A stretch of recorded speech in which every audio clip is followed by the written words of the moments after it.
A questão nos fala que 40 gramas de água numa temperatura de 10 graus Celsius foram misturadas com 360 gramas de gelo numa temperatura de menos 30 graus Celsius. E a partir daí, ela pede para a gente encontrar a temperatura de equilíbrio depois desse contato que eles estão tendo. Em questões assim, existem 3 situações possíveis de acontecer. A primeira situação é aquela em que toda a massa de gelo existente ela vai se derreter e esse calor que ela liberar, que ele absorve para derreter, vai fazer com que a água resfrie apenas um pouco, fazendo com que ela não chegue a 0 graus Celsius e não comece a se solidificar. Essa é a primeira situação. Também pode existir a segunda situação, em que o gelo ele vai derreter um pouco e a água vai se resfriar até 0 graus Celsius. E por fim, tem uma última situação em que o gelo ele vai aquecer só um pouco, mas ele não vai derreter completamente e toda aquela água, toda aquela massa de água presente, ela vai se resfriar até 0 graus Celsius, vai fazer a mudança de temperatura, a mudança de estado físico e ainda mais vai se resfriar mais um pouco e essa vai ser a temperatura de equilíbrio entre eles. Para a gente descobrir como isso vai acontecer, nós precisamos analisar o calor em que cada situação libera ou absorve e ver quais dessas situações vai acontecer. Então, primeiro vamos analisar o calor em que a água libera para que ela resfrie, tanto para chegar até 0 graus Celsius e depois para que ela mude de estado físico.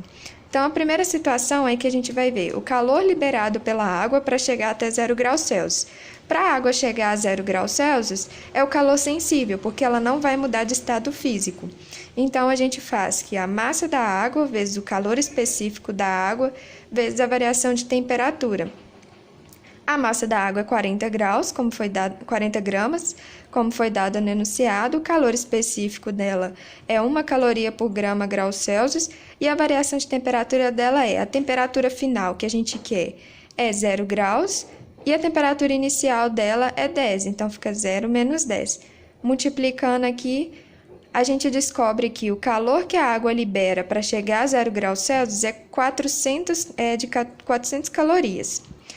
Próximo passo é descobrir o calor que a água vai liberar caso ela congele completamente. Então, ela já chegou até 0 graus Celsius e agora nós vamos ver o quanto ela liberaria para ela congelar completamente. Então, para isso, a gente calcula o calor latente, né? Que é a massa da água vezes o latente de solidificação. O latente de solidificação, ele é menos o latente de fusão. Então, vai ser 40 gramas vezes menos 80 calorias por grama graus Celsius.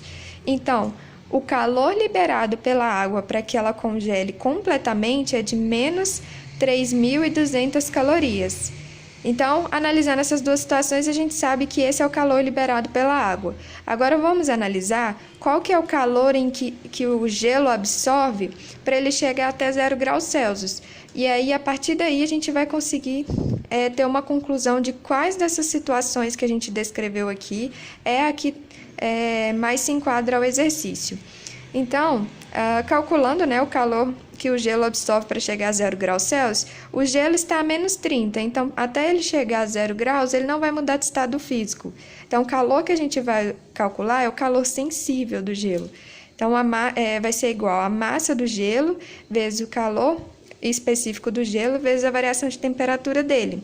A massa dele é 360 gramas, o calor específico dele é 0,5 calorias por grama graus Celsius e a variação de temperatura a temperatura final que eu quero chegar é 0 graus Celsius, menos a temperatura inicial dele, que era menos 30. Fazendo essas contas, a gente descobre que o calor que o gelo precisa absorver para chegar a 0 graus Celsius é de 5.400 calorias. A água, para ela congelar completamente, ela vai liberar, né, 3.200 calorias mais 400 calorias. Somando esse valor, fica 3.600 calorias. Esse valor ainda é menor do que o o valor do calor necessário para que o gelo chegue a 0 graus Celsius. Já que ele é menor, o gelo ele não vai conseguir chegar a 0 graus Celsius. Então, ele ainda estará numa temperatura abaixo de 0 graus Celsius.